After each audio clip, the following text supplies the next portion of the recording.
Hi, I'm Savi. In this short video, I'm going to show you how to hide or show the color legend. I go to the practice sheet and I will add some colors to the view. I will use the Hero Very Lapsud comparison. I add it to the colors and on the top right corner, you can see the color legend. How to hide it? Click on the small symbol then, hide card. Great. But how to show it again? If you click on the calculated field here, there is no option. If you click on the field here, there is no option. The solution is the Analysis tab. If you go to the Analysis tab, here you can find the option Legends, and here you can tick Color Legend.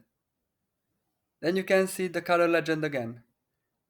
This is the second option, how to hide the color legend. You go back to the Analysis tab, Legends, and untick Color Legend. Thank you for your attention. This was the short video of how to hide or show the color legend. Have a nice day. Bye bye.